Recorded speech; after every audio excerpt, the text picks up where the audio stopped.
এটা বাংলাদেশের প্রেক্ষিতে সম্ভব না, কারণ প্রত্যেক লয়ার গিয়া ওই আসামিকে একটা কথা বলতে দিবে না এবং সে ডিস্টার্ব করবে। এটা আমরা প্র্যাকটিক্যালি এক্সপেরিয়েন্স করেছি। যেটা হতে পারে, যেটা আমরা করছি আইসিটির জন্য, যে ক্যামেরাতে আমি রেকর্ড করছি সব কিছু, ফলে ইন্টিমিডেশনের কোনো প্রশ্ন এখানে উঠবে না।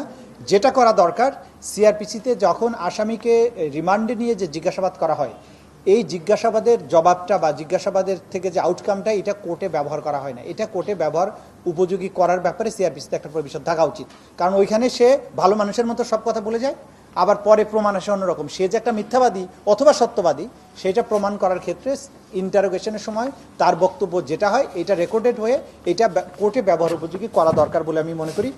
আর প্রত্যেকটা কথা আপনারা সবাই চমৎকারভাবে বলেছেন, আমি কোনোভাবে রিইটারেশনে যাব না। আমি শুধু নতুন একটা কথা বলে শেষ করব। সিআরপিসির অ্যামেন্ডমেন্ট একটা হিস্টোরিক একটা ব্যাপার। এটা শত বছর ধরে এই আইনটা চলেছে, কলোনিয়াল আমল থেকে আজকে পর্যন্ত। এই যে প্রেক্ষাপটে আমরা বারবার স্বাধীন হয়েছি, নতুন সামাজিক বাস্তবতা তৈরি হয়েছে, এই আঙ্গিকে আজকের এই সংশোধনের উদ্যোগ অবশ্যই অসম্ভব গুরুত্বপূর্ণ একটা বিষয়। এটা একটা বৈপ্লবিক উদ্যোগ আমি মনে করি। তবে এর পাশাপাশি সিআরপিসির সাথে প্রাসঙ্গিক কয়েকটা আইন আছে যেগুলোকে সমন্বিতভাবে অ্যামেন্ড করা দরকার বলে মনে করি। তার মধ্যে একটা হচ্ছে police act, prisoners act, prisons act, এবং এই পুলিশের অ্যাক্টের সাথে পিআরবিটা, এবং জেইল কোড। এই কয়েকটা জিনিস ফৌজদারি বিচার ব্যবস্থার সাথে ওতপ্রোতভাবে জড়িত।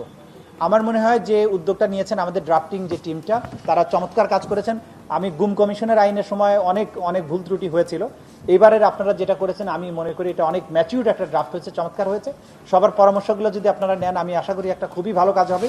তবে এই কয়েকটা আইনের, PRB, police act, prisoners act, prisons act এবং জেইল কোড, এই কয়েকটা জিনিসকে সিআরপিসির সাথে সমন্বিত করে কলোনিয়াল আমলের যে সমস্ত জিনিস মানুষকে কষ্ট দেয় জেলখানায়, এই যে কন্ডেম সেল বলেন বা অন্যান্য যে বিষয়গুলো, এই বিষয়টাকে একসাথে যদি অ্যাড্রেস করা হয়, এই যে সরকার একটা বিশাল দায়িত্ব নিয়েছে, আমরা সংস্কারের কথা যেটা বলছি, সেই কাজটা কিন্তু একবারেই হয়ে যাবে। ওই কাজটা পলিটিক্যাল গভর্নমেন্টরা করবেন, এটা আশা করাটা বোকামি।